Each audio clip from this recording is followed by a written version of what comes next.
जय माता रानी की। वीडियो बड़ी होने की वजह से वीडियो को दो हिस्सों में बांटा गया है। सभी लोग मुझे बोलना शुरू कर देते हैं कि क्या दीदी जी आप इतनी बड़ी बड़ी सी वीडियो एकदम से बना देते हो, आप शॉर्ट में बनाओ। देखिए शॉर्ट में कैसे बन सकती है, छोटे में वीडियो कैसे बन जाएगी। अगर ये किसी को काम की वीडियो लगती है, अच्छी वीडियो लगती है, किसी को लाभ होता है, तो मेरे ख्याल से उसमें ना छोटा देखना चाहिए ना बड़ा देखना चाहिए। सबको आराम पहुंचना चाहिए, फ़ायदा मिलना चाहिए, मेरा मानना तो ये है जी। ठीक है ना। अब जैसे मैंने आपको बताया था कि अभी थोड़ी देर पहले की वीडियो में आपको 5 खाने बनाने हैं और 25 बार ओम लिखना है, तो उस टेबल पे आप अल्टार बनाएंगे। तो उस टेबल पे जैसे आपने एक तो खाने वाला आपने ओम लिखना है और उस पर जैसे टेबल पे लाल कपड़ा बिछा लेना और उसके ऊपर ये आप 25 बार जो ओम लिखेंगे वो पेपर आपको रखना है। उसको ऐसे रखना कि वो ख़राब ना हो जाए और आप ऐसे उसको खड़ा रखना जैसे कोई देवी देवता खड़े हैं। और उसमें आपको सबको आह्वान कर देना है, सभी गणों को, सभी एंजल्स को भी मत भूलिएगा आप, इनको भी ज़रूर आह्वान करके और आप उनको बता दीजिए कि भाई ये स्थान आज से आपका है। अक्षय तृतीया वाले दिन से आप शुरुआत कीजिए और रोज़ाना आपको एक घी का दिया तो जलाना है, ये शुरुआत कीजिए। दूसरा, एक मैं आपको एक बहुत ज़रूरी और भी चीज़ बताने जा रही हूँ, ये भी आप करेंगे तो बहुत फ़ायदा होगा।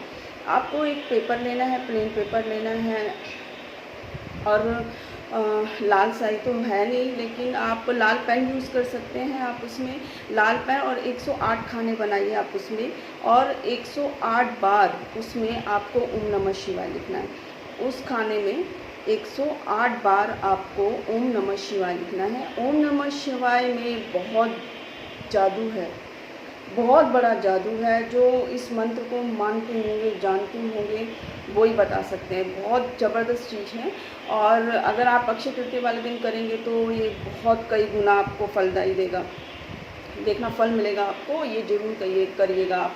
108 बार आप इसका खाने बनाइए। लाल पेन से हो गया। आपको उसमें खिचड़ी नहीं बनानी है, मक्खी नहीं बनानी है। आपको नहीं कि भाई ओम नमः शिवाय तो लिख दिया, ऐसे नहीं। बहुत ही सादगी से, बहुत ही एक एक चीज़ बहुत ही अच्छे से साफ़ सुथरी होनी चाहिए। और जो भी एक एक बॉक्स में आप ओम नमः शिवाय अगर उसमें लिखेंगे तो ओम नमः शिवाय किसी भी बॉक्स से, मतलब जब आप बनाएंगे उसमें टच भी नहीं होना चाहिए, इस बात का ध्यान रखें। 108 बार आप करें और यही आप इसको आप जब लिख देंगे तो अपने ही पूजा घर में आपको एक ऐसे रखना है जैसे आप किसी देवी देवता को खड़ा किया हुआ है। जैसे कि आपके पास माँ कामाख्या और माँ भोले बाबा हैं, दोनों जने आपके सामने खड़े हैं। उनकी पूजा आरती कीजिए, पाठ कीजिए, उनको नैवेद्य आप चढ़ा सकते हो। घर में कोई भी मीठा बना सकते हैं तो आप उनका वो भोग भी लगा सकते हैं। और उसके बाद इसको आप एक दिन के लिए पूरा अक्षय तृतीया वाले दिन आप रखिए और अक्षय तृतीया का समय देखने के बाद आप उसमें उस पेपर को आप छोटा सा, इतना सा आप उसको इतना सा छोटा सा पेपर फोल्ड करके बनाना है। उसके बाद आपको माँ कामाख्या के श्री हाथ, मतलब हाथों में जो भी आप देवी देवता को मानते हैं, जो भी देवी देवता हैं, उनके राइट हैंड में वो स्लिप जो छोटी सी बनेगी आप वो उनके हाथ में रख दीजिए। उसमें हाथ में रखने के बाद आपको ये सोचना है, करना है कि भाई ये स्लिप, मतलब आपके ये रहे कि स्लिप अगर आप सोच सकते हैं या आपके मन में है तो ये सोचिए कि स्लिप अपने आप गिर जाए माँ के हाथ से, या जो भी आप देवी देवता हैं उनके हाथ से गिर जाए। वो अगर गिर जाती है आपके मंदिर में, आपके देवी देवता से, तो आप ये सोचिए आपके हाथ में जैकपॉट लग गया है, आपकी तो लॉटरी खुल गई है अगर ऐसा हो जाता है तो। और आपको मंडे आपको व्रत रखना पड़ेगा और मंडे आपको भोले बाबा को जाके जल चढ़ाना पड़ेगा। तो ये आपको ज़रूर करना पड़ेगा। अगर आप ऐसा करते हैं, अक्षय तृतीया से शुरुआत कर देते हैं, और अभी तो खैर हर जगह ये कोरोना वायरस की वजह से सब बंद हो रखा है। अगर मंदिर खुल जाते हैं तो व्रत तो आप कर ही सकते हैं, उपवास तो आप रख ही सकते हैं, तो उपवास रखिए। और जैसे आपके इधर नज़दीक में कोई भी धर्मस्थल मंदिर खुल जाता है तो आप वहाँ जाके जल चढ़ा के आएँ और आप इसका फिर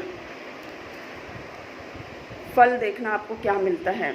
इसके बाद जैसे अगर आप काम के लिए जाते हैं, ऑफिस के लिए जाते हैं, जैसे किसी को सबसे पहला जवाब तो सबका यही होता है कि हमारे पास धन नहीं है, धन की कमी हो रही है, या किसी के सर पे कर्जा है, या किसी का व्यापार नहीं चल रहा है। तो घर से जब भी आप पहले निकलें तो वो पर्ची को फिर आपको हमेशा अपने जेब में रखना पड़ेगा संभाल के, किसी लाल कपड़े के अंदर छोटे से एक शनील का कपड़ा हो। लाल कपड़ा जब भी आप किसी टेबल पे या अल्टार पे कहीं पे भी बिछाते तो वो शनील का होना चाहिए। और अगर इसको भी आप रखेंगे तो वो छोटे से किसी उसमें जैसे संभाल के रखते हैं ना, जैसे रामायण हो गई, कुरान जैसे जो भी हमारी शास्त्र की जो भी अच्छी बुक होती है, धार्मिक बुक होती हैं, तो उनको हम क्या करते हैं लाल कपड़े में अच्छे से लपेट के रखते हैं। तो शनील का कपड़ा हो तो वो बहुत अच्छा होगा।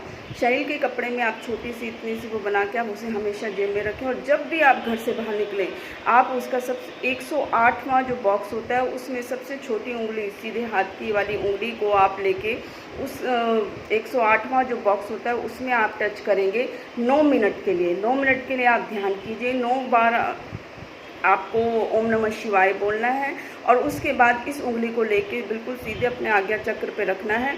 आज्ञा चक्र पे ध्यान करने के बाद सीधे 9 बार आपको ओम नमः शिवाय, ओम नमः शिवाय, ओम नमः शिवाय बोलना है, और जिस कार्य के लिए जा रहे हैं आप वो कार्य बोल के और आप प्रस्थान कीजिए जाइए। आपका काम अवश्य बनेगा, जरूर बनेगा। बस विश्वास, श्रद्धा, और जैसे कि मैं कहती हूँ कि भाव होने चाहिए अच्छे सच्चे, और फिर देखना आपको कहीं भटकने की ज़रूरत नहीं पड़ेगी, आपके काम बहुत ही आसान बनते चले जाएंगे। और जय माँ कामाख्या, जय माता की, जय माता की, जय माँ कामाख्या, जय माँ कामाख्या।